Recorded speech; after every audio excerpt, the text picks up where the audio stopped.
sudah sarapan ya tadi ya? Sudah. Kalau sudah berarti suka. Ya, makasih ya, nanti di tempatnya masing-masing ya. Kemudian tujuannya hari ini untuk apa sih kita berkumpul hari ini di sini, yaitu agar saya sebagai CGP dapat menyampaikan pembelajaran dari penerapan konsep inti dari modul budaya positif yang sudah saya pelajari sebelumnya. Jadi 1 bulan yang lalu saya sudah mempelajari tentang budaya positif, dan hari ini saya ingin menularkan apa yang saya pelajari ini kepada Bapak Ibu semuanya. Bersedia nggih? Nggih. Sebelum masuk ke materi, mungkin kita bisa senyum sebentar. Enggak, senyum sebentar, silakan diperlihatkan giginya selama 30 detik. Gimana? Ya, coba 30 detik biar kita rileks. Ya, hari ini rileks, tidak tertekan. 1, 30. Ya, 1, 2, 3, 4. Oh, pulang. 1, 2, 3, 4. Nah, diulang lagi. Sudah rileks ya Bapak Ibu? Sudah. Sudah ceria ya? Sudah. Oke, kita lanjutkan ke selanjutnya, yaitu tentang budaya positif. Di mana di sini Bapak Ibu bisa membaca bahwa di sini budaya positif itu apa? Budaya positif itu adalah nilai keyakinan, kebiasaan yang ada di sekolah kita yang berpihak kepada murid. Di mana budaya ini bertujuan untuk siswa itu bisa menjadi kritis, penuh hormat dan juga tanggung jawab. Nah, di dalam sekolah kita itu sangat perlu menumbuhkan atau membangun budaya positif. Kenapa? Karena budaya positif ini dapat menumbuhkan karakter anak.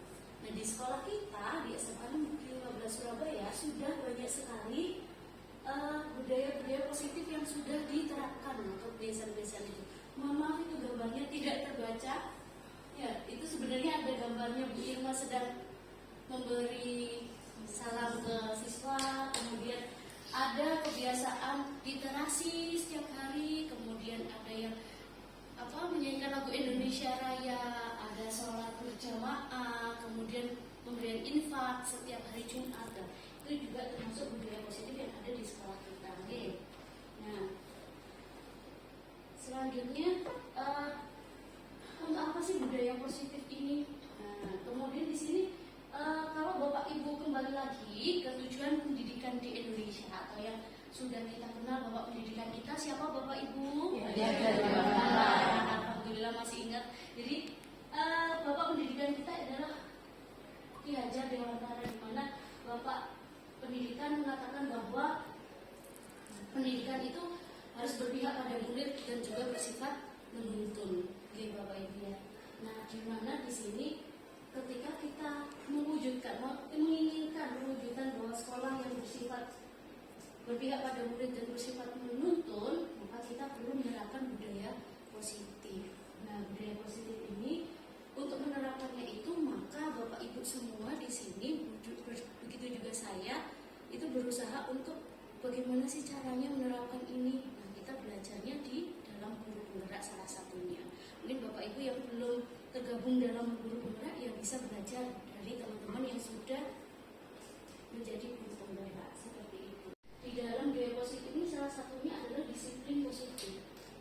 Mungkin ada dari Bapak Ibu yang punya pandangan disiplin positif itu seperti apa?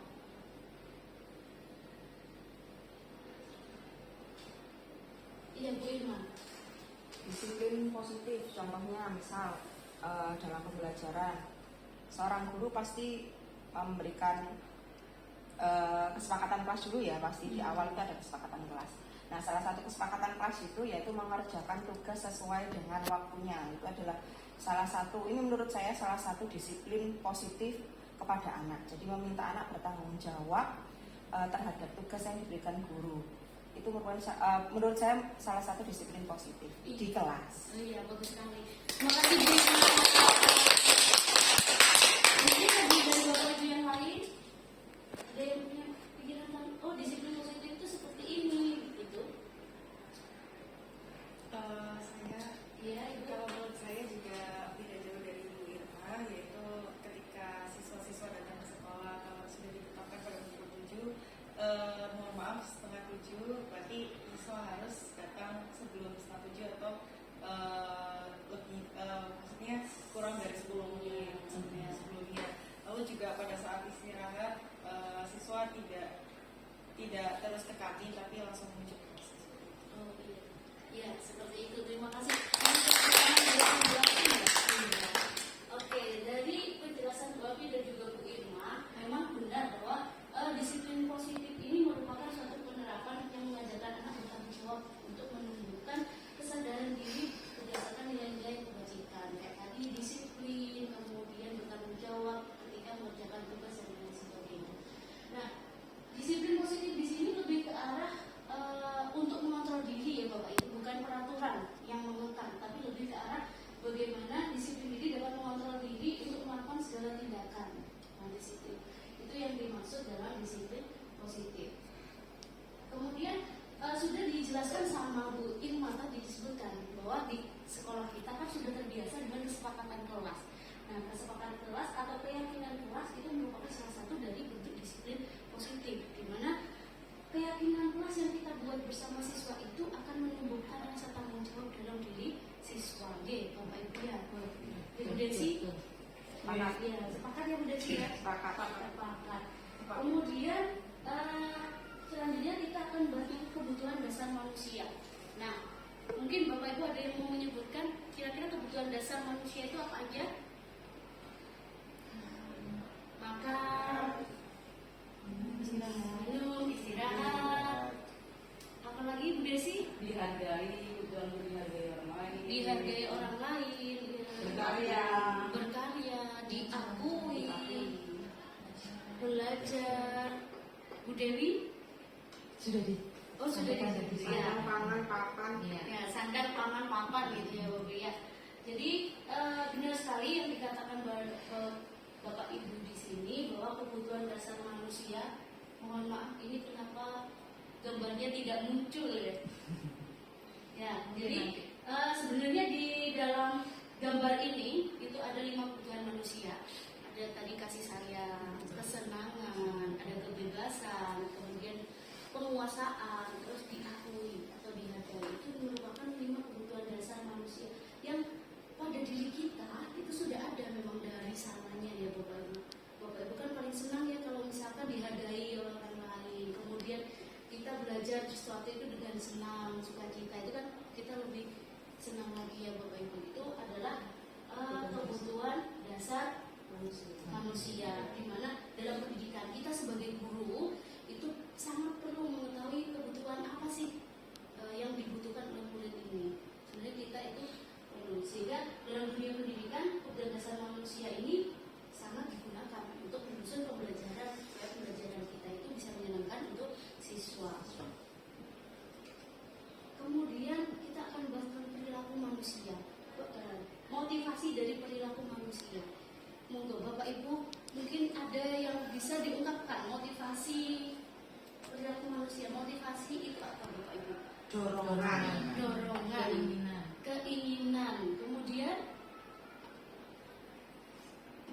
Latar belakang yang melatar belakangi seseorang melakukan suatu tindakan. oh iya, latar belakang atau latar belakang ya benar, latar belakang yang dibelakangi. Nah, kita motivasi di sini menggambarkan keinginan atau kebutuhan yang mengarahkan perilaku menuju suatu tujuan. Itu benar sekali yang dikatakan Bapak Ibu tadi, dorongan, keinginan, yang melatar belakangi suatu keinginan atau yang lainnya. Dimana kita sudah mengenal bahwa motivasi di sini itu ada 2 ya Bapak Ibu ya, yaitu motivasi intrinsik dan juga ekstrinsik. Dimana intrinsik itu dari dalam diri manusia dan ekstrinsik itu dari luar. Nah, dalam kenyataan kita Bapak Ibu, ketika kita melakukan sesuatu itu pasti ada latar belakangnya atau motivasinya. Entah itu motivasi untuk mendapatkan pengakuan dari orang lain, entah itu adalah motivasi untuk agar tidak mendapatkan hukuman atau ingin menghargai diri sendiri. Itu juga termasuk dalam motivasi diri. Ya, kemudian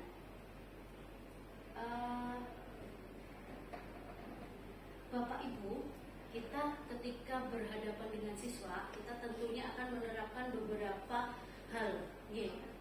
Ketika ada masalah, siswa datang terlambat, siswa tidak mengerjakan tugas, siswa tidak mengumpulkan tugas tepat waktu atau pergi keluar kelas secara lama. Nah, kita akan menerapkan 3 ini, entah itu hukuman, konsekuensi, atau restitusi.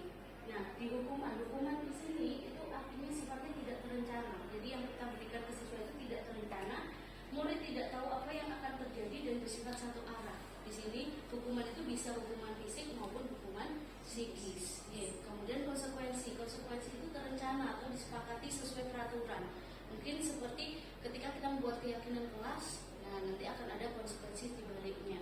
Kemudian restitusi di sini itu adalah proses menciptakan kondisi bagi murid untuk memperbaiki kesalahan. Jadi ketika ada siswa yang bermasalah atau ada kesalahan, maka kita akan berusaha bagaimana cara mengatasi masalah ini, seperti itu.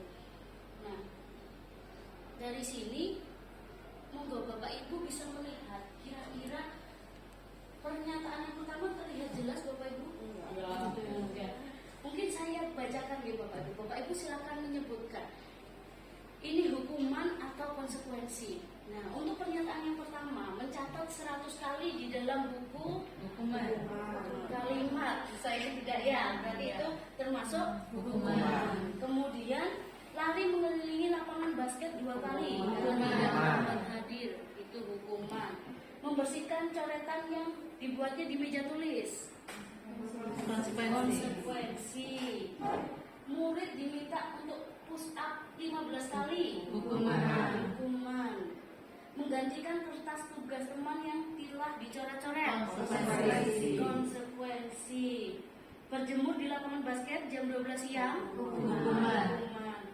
Bu Desi, murid diminta telanjang kaki sepanjang hari karena tidak menggunakan sepatu, hukuman. Bu Desi sudah lapar, kok lemas sekali? Ngantuk ya Bu Desi. Berdiri di depan kelas sambil mengangkat kaki satu, hukuman. Membersihkan tumpahan air di meja tulis, konsekuensi. Kehilangan 10 menit di jam istirahat untuk mengerjakan tugas, konsekuensi.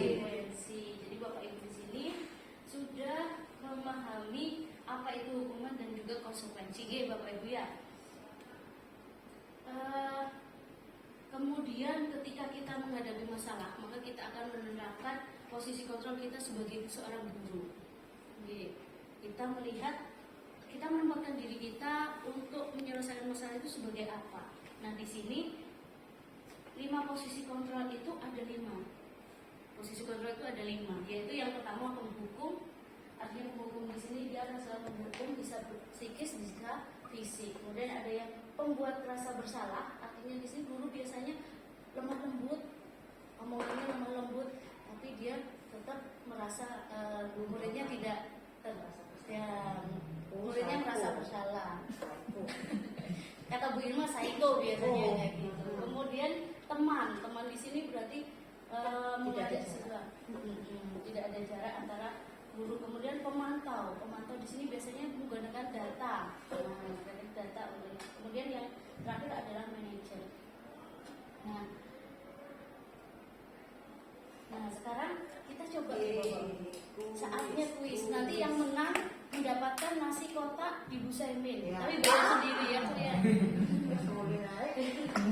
Nah untuk ini kira-kira Bapak Ibu, kalau misalkan ada mahasiswa bermasalah kemudian saya kecewa sekali dengan kamu, kira-kira posisi kontrol apa yang rasa bersalah? Coba kita lihat. Iya, rasa bersalah. Berarti yang dua semua betul. Dapat nasi, saya minta lagi. Kemudian yang kedua, kamu tidak benar melakukannya sekarang. Ini Bu Irma biasanya suka mendukung Bu Irma ya.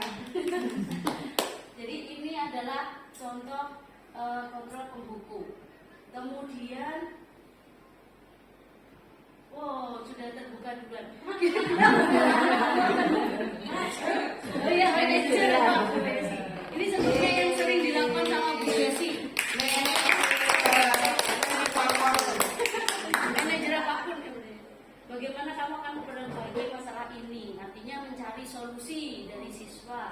kita memposisikan diri sebagai manajer. Kemudian ayolah lakukan demi bapak atau ibu ini posisi kontrol.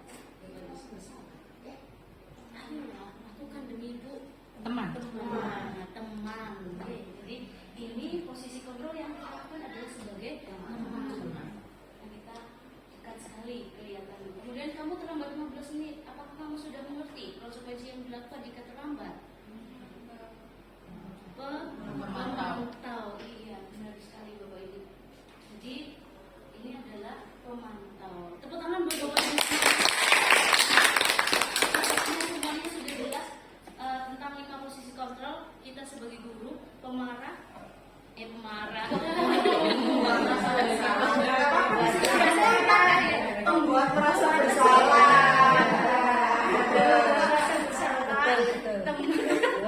Pemantau atau manajer, tapi di Bapak Ibu mungkin lebih diarahkan untuk sebagai manajer ketika kita memperbaiki masalah siswa, gitu Bapak Ibu.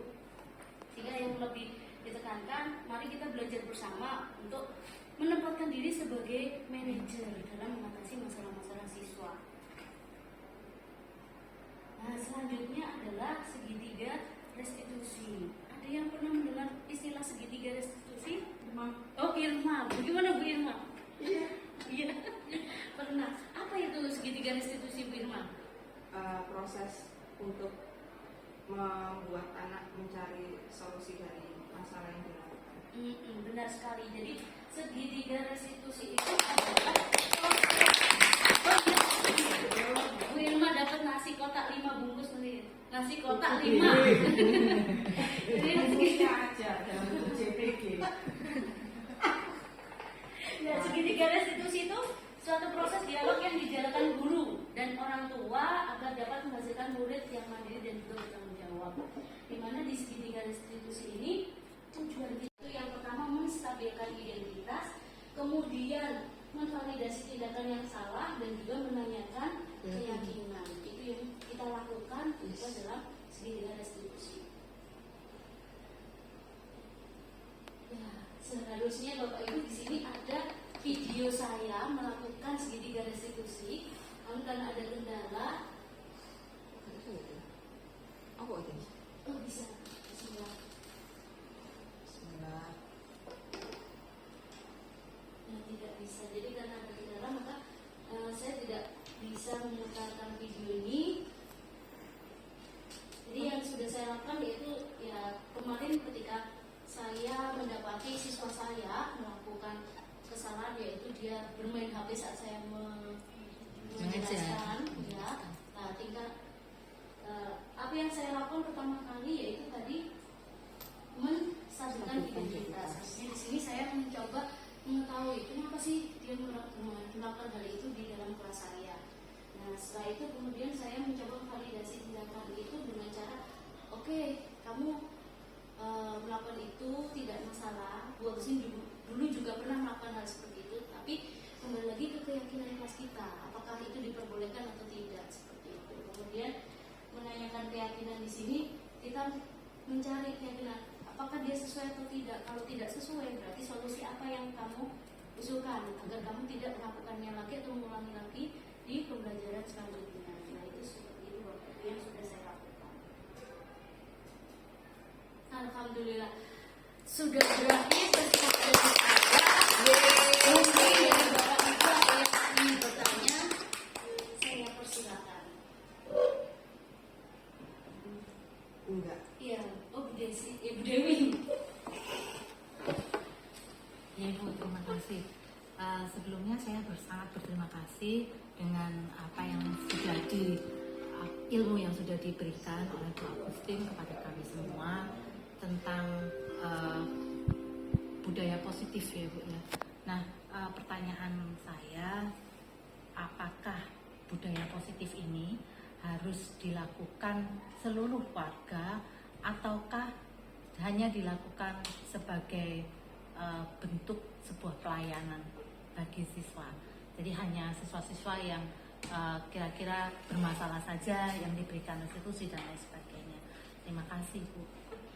Ya, terima kasih Bu Dewi atas pertanyaannya. Kalau menurut saya budaya positif ini perlu kita lakukan untuk semua warga sekolah.